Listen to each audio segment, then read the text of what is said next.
Splatoon 3 saw amazing success during its launch, but in recent months, the game has received a lot more criticism. And even though the game was still receiving updates, it was in a bit of a dry state with not much to look forward to, nor really to enjoy. The special Splatfests were underwhelming besides the cool outfits, challenges are challenges, the other events haven't really seen any changes or new additions since Grishko Doolies, and the maps are actually getting better now. Wow, who would have thought? But there was one small bright light at the end of this long tunnel: the new downloadable content single player campaign, Side Order. It was what every Splatoon 3 fan was waiting for. The single player stories have always delivered a fun time, with the worst of it just being underwhelming. So there was a lot of faith that Side Order would be of the same quality as previous installments, and Nintendo was very secretive of what they chose to show off in the initial trailer. Eventually though, Side Order was delayed, but this didn't bother me that much. As long as the finished product was fun, I never really cared if I had to wait longer. But it did make the game feel very dead at points, though near the end of the second chill season, the release date was finally announced, and it was surprisingly only a couple weeks away. Would we have another Octo expansion experience on our hands, or did we have our expectations too high? Let's find out. Did Side Order save Splatoon 3? And done. That came out nicely. Alright, what's the next line to record? Splatoon 3 is often criticized for having a ton of missed potential, and Side Order is no different. In fact, I'd almost argue it has even more missed potential than anything else in the entire franchise. There are a lot of underdeveloped or missed opportunities in Side Order. The story could have been so much more. After finishing my initial playthrough, I was honestly really disappointed with Side Order. I felt it was just okay, but not really worth revisiting at all.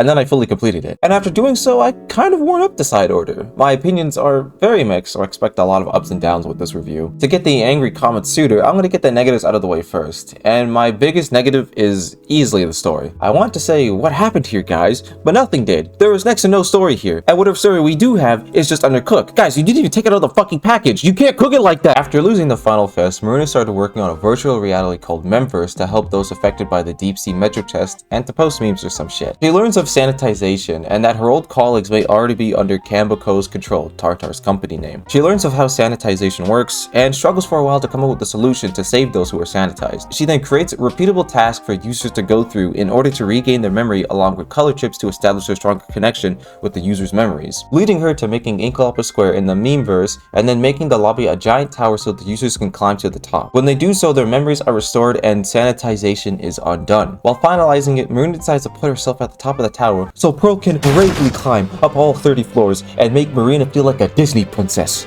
Oh wait, she comes up with the title Dramatic Days in Orderland star.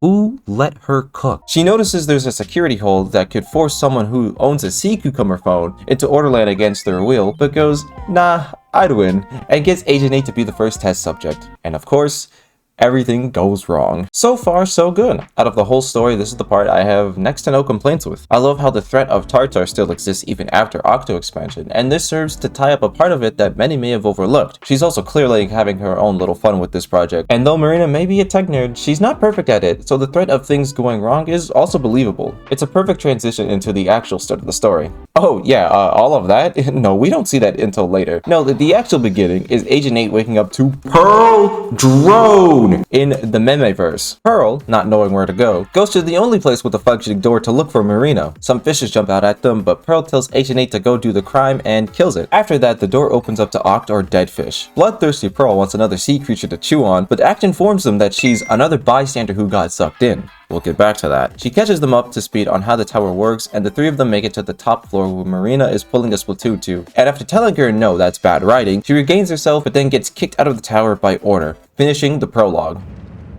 Oh, that was the intro. Oh, these slick motherfuckers.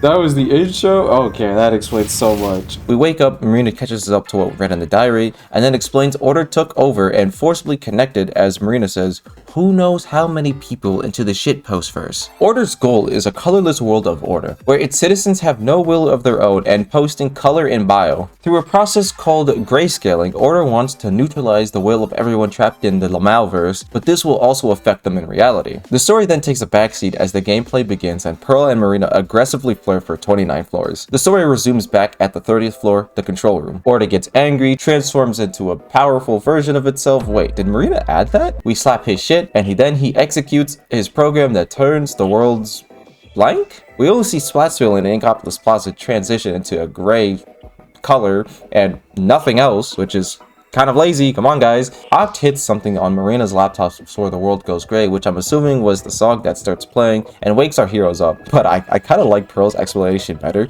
She just felt 8's vibe. She didn't know they were chill like that, you know? And feeling that vibe, Pearl literally blasts the roofs open along with grayscaling with her voice alone, and then goes into Pearl Drone for one final fight against Order. Oh, and 8's back up too. And after telling Order no change is bad writing, it blows up into Small Usk and they speak in Uwu. Grayscaling is no more, Marina is free to work on curing sanitization, and Side Order is finished. I beat it, by the way. What? Yeah, I beat it. The whole thing? Yeah. That's it? Yeah. You waited all that time just for what, 3 hours? Pretty much, yeah. Was it good? Yeah, it was good. Not better than Octo Expansion or the Splatoon 3 base story mode, but it was good. What? And I can go to Ankopolis Square if I really wanted to. So I was just dying to go back to this place. This feels illegal. Wait, that's not even dead fish. They just got an image of dead fish. With the story summary out of the way, the story started way too early, and there is no real sense of threat. Starting with the second one, we know what grayscaling does, but literally never see it in action. But Order supposedly forced who knows how many people into the LOL-verse, but the only thing we see are background residents similar to the jelly we see in the hub world, Oct, and whatever the fuck you are. And technically, you could also say parallel canon are others we see trapped in here. They do use your Splatoon 2 save data to base the main Inkling or Octling off of, but they're just a boss and we never see them again after it. They also don't speak, so we can never know if they were actually Agent 4 or just someone else. There is no one in the dramatic days of Orderland Square that represents the player characters we see in the plazas, unless they're the residents, but that also isn't confirmed. I feel if Side Order started with the news broadcast from Deep Cut, but with one of the members, let's say Fry, not doing their daily news and instead being controlled by Order's grail sailing to say Splatfest win in bio, and then cut to Splatsville with half of the residents also under grayscaling, and the others worried and confused on what's going on with their peers. And then it could cut to Agent 8. This lets us actually see grayscaling in action and presents us with the thread of Order's goals. This would be a great intro to Side Order as well. We'd see one of the two loved Splatsville idols start acting strange and many more around the area acting the same. It's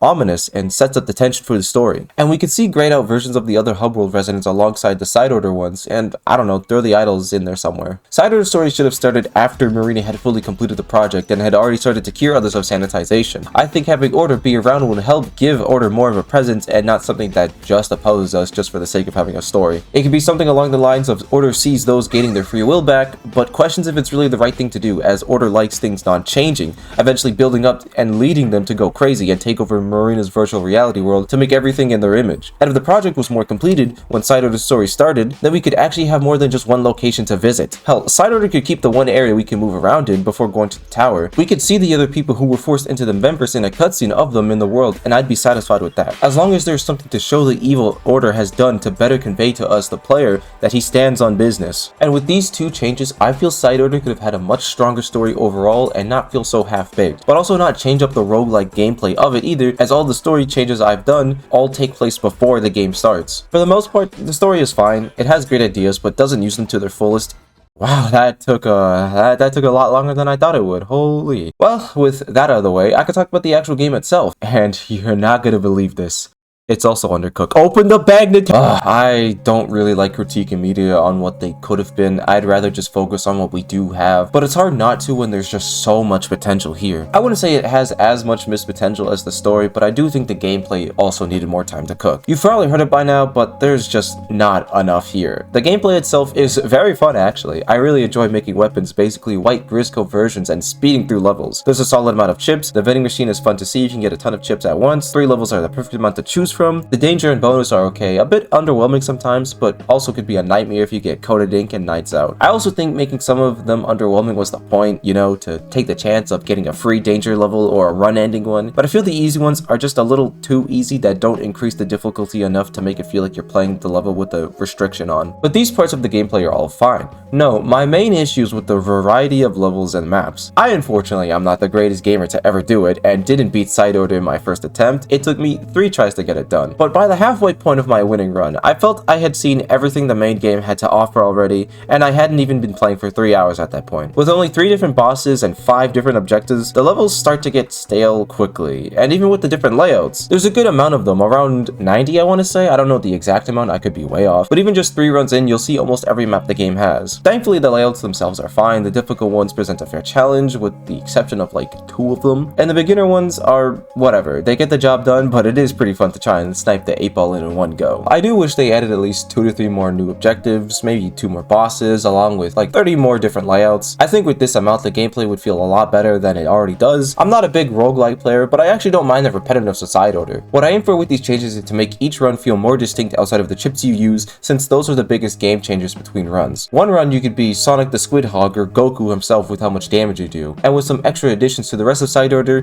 this aspect of side order would only become more enjoyable. And well, that's all of my major negatives with side order. I didn't want this to just be me bashing on side order for not being enough, and actually give out ideas on how it could be improved, regardless of how good they are or not. But I've saved easily my favorite thing about side order for last.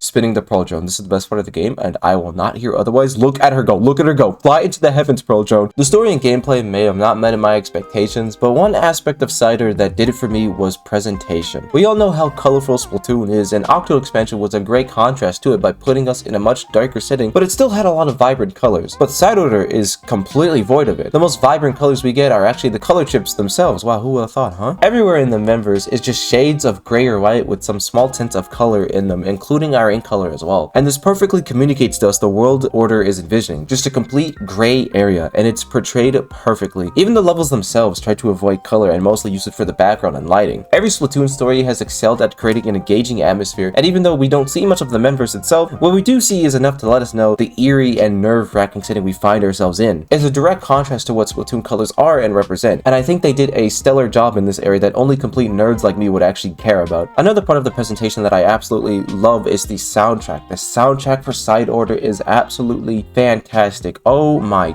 God, I love this OST. I wish I knew more about what goes into music so I could better explain why I love this soundtrack instead of me just saying it sounds good, but man, it sounds so good. The first trailer music, oh my God, short, sweet, and to the point. The image is flying by, and Marina's voice in the background sets with the vibe of Side Order so perfectly. Routines 1, Souvenir 2 are great songs to just chill to. And question, how do you pronounce the song names? Do you pronounce it Routines 1 or do you pronounce it Route 1 Knees? Like, which one is it? I actually have no idea. This is not even in the script. I'm just rambling. I'm actually so curious, like, how do we pronounce these? I'm just gonna go Routines because it's a bit easy for the script, you know? Demolish 2 and 3, Routine 3 are songs that let me know to lock the fuck in. Cold Storage is my favorite boss song, and I honestly don't care for the final boss song or the credits one either. I don't know, they didn't click for me. But all of Side Order's best songs don't hold a candle to how much I adore Souvenir 1.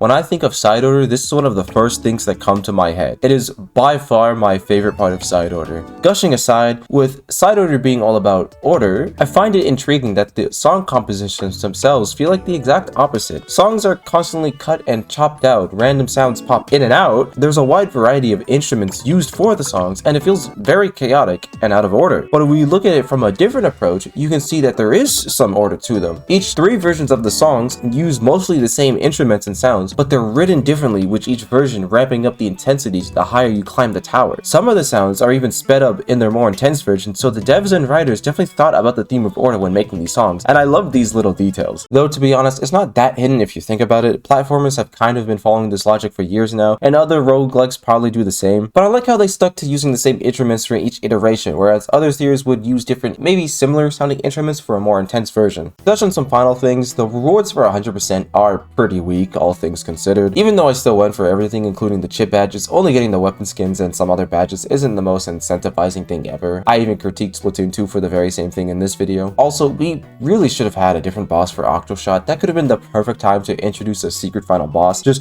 boom, just kick Order out of there and put a Pearl Drone. Agent 4 would have been really cool to see as well, like a lot of people wanted. Could have made for a perfect comeback being in the prologue and then being able to switch between 8 and 4, but it's really not the end of the world. I know a lot of people were wanting to get some more lore, and I think having more would have fleshed out Side Order much better, as a lot of the lore we got ties back into Octo Expansion and the previous stories, and not so much Side Order itself. Still, it was really cool to see Oct before they were sanitized. And those are my thoughts on Side Order. Overall, it's pretty undercooked, but what here is not too bad. I still wouldn't rank it super high, but I think it's about tied with the Splatoon 1 story mode for me. I have my criticisms with it, but I still had a pretty fun time with Side Order. And at the end of the day, don't take my issues with the DLC as I hate it, which I know is hard for the 10-year-olds who are commenting right now. So, to go back to the title of the video, did decide order save Splatoon 3? No, not even close really. Just bring back Pearl Drone, and this is a 10 out of 10. Please, Nintendo, please bring back Pearl Drone. I love Pearl Drone. I don't know why I have such a fascination with this thing. I just really like Pearl Drone. It is so funny. I love it. It is just funny shaped. Look at it. It's so funny. Please just bring it back, Nintendo. Please,